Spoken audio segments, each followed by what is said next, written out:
Hello and welcome. My name is Xander. I will be your instructor through this tutorial. Now, this tutorial is actually part of a whole course which you can access the first stages for free here on YouTube. Now, in this tutorial, I might mention resources and other tutorials.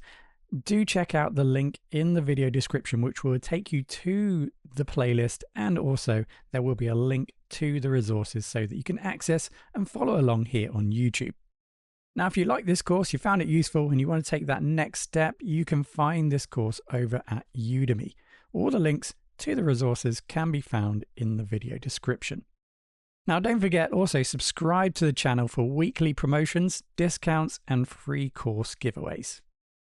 I did allude to throughout this module that we would finally get to a point where we can put everything together that we've learned in terms of building a table into a single SQL statement for each table.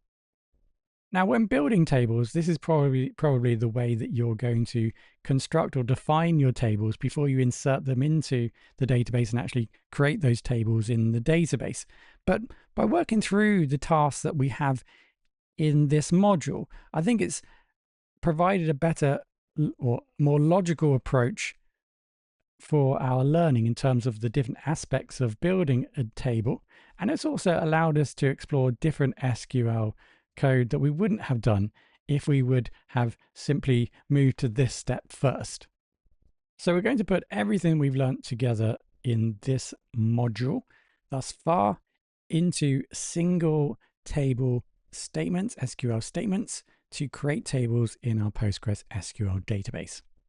If you remember back to the tutorial when we created the table, we used the create table command and we left the parentheses empty. And then we went ahead and worked through each of the tutorials in this course independently, building up the table. So now we're going to build one create table statement, which will include all the elements that we have learned in this module in one create table statement. Right, so if you remember, to create a table, we need the create table command. Okay, we're going to define the name of the table. In this case, it's going to be the category table. Okay, so that's how we created a table previously. But now we can actually insert into the parentheses all the other properties of the database. So that will include all of the different field names. So let's do that first. Slug is active, and then we had level. So this was all the fields. So we can supply all the fields, and now we can define the different data types. So the parent ID was an integer.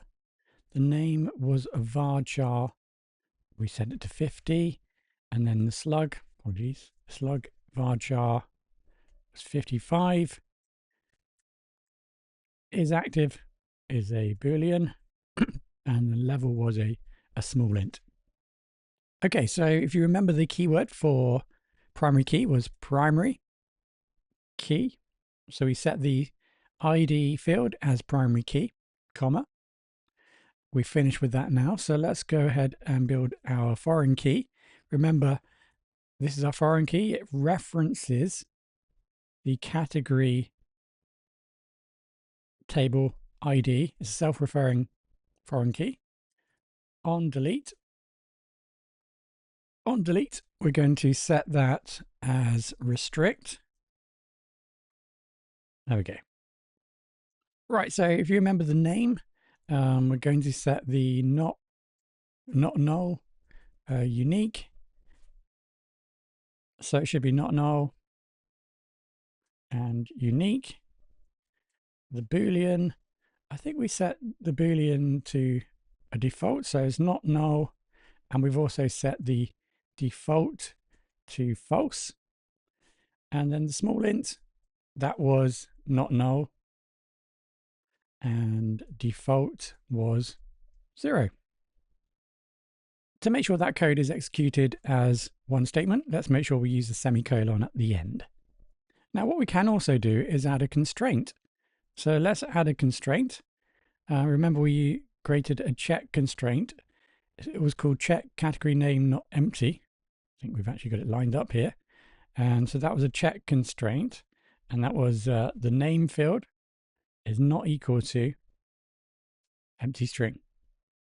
So make sure we use a comma there on the level. We don't need a comma there at the end. So all the lines should have a comma, except the last line.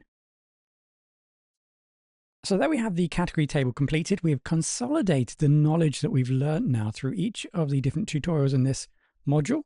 We learned about primary keys, so we've added the primary key field.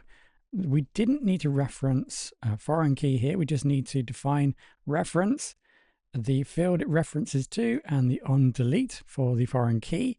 We have a varchar, a not null, uniques. We have default values, and we have check constraints, all of which we've learned in the previous tutorials. So now we supplied that in one single statement. We can go ahead and maybe try to see if this works. Now we will check this code out in the next tutorials, so we don't have to test it here, but remember, we need to log in, and then we can use the drop table to drop a table. Now let's just see if this works. Now notice that it doesn't work. We cannot drop the category table. And the reason for that is, remember, is because we have enforced that relationship between product and category. So if we delete the category table as it stands, remember we have in our database connected all of our tables together. If we delete the category, well, there is a relationship, isn't there, in the products. So it won't allow us to delete the category table until the product category, the product table is deleted. So let's just see this in action, just to show you how things are now connected in our database. So let's go ahead and see if we can delete product.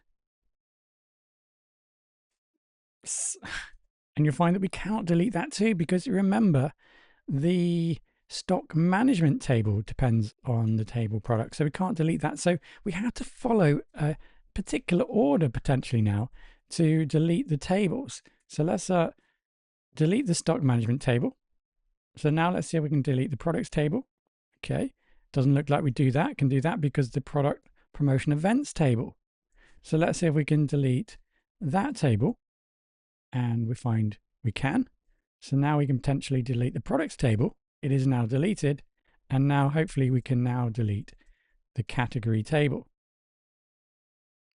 And we can. Okay, so we can now go ahead and see if our new create table statement works. And there we go. So let's take a look at the category table. And we basically just recreated the category table, including the constraints, the foreign key constraints, using the one statement.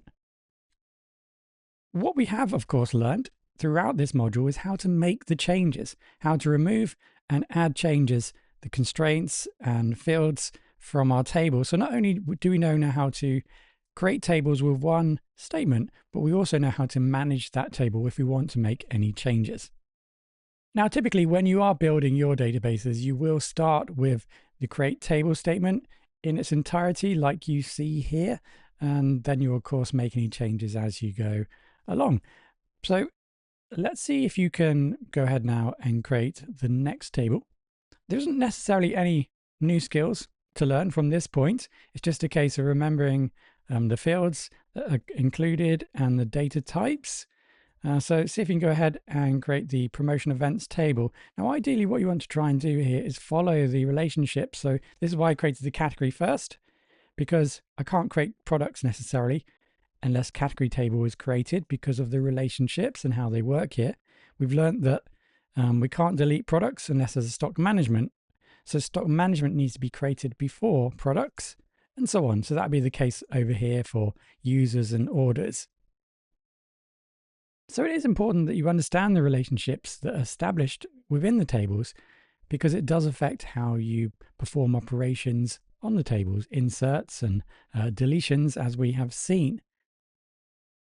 So if I were to create this database, I would start with the category table. I could then go ahead and build the stock management, promotion event, and then the products. And at that point, I can then go ahead and build the promotion events table. I would then build the users, orders, and then the order products.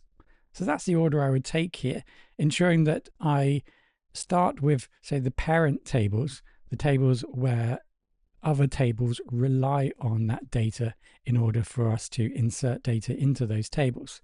So I couldn't build the products table necessarily without first having the category table. So I won't type out all of the other code. Let me just take you through it. There isn't really anything new to add from this point, but there may be a small discussion point at some point. So let's just work through. This is the promotion events. So we've seen the serial primary key. We've got start dates. So we've got a date field. I have made some changes there actually. You might choose to use a date field instead of the timestamp, which is the time and date.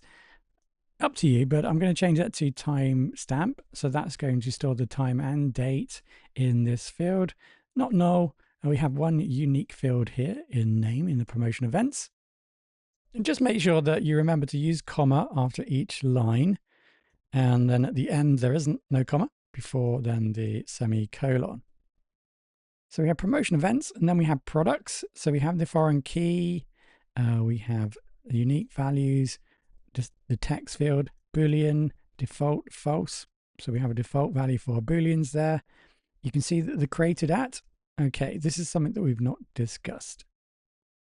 In PostgreSQL, the now function that you see here, this returns the current date and time at the moment of the query execution. So when this table, when data is inserted into this table.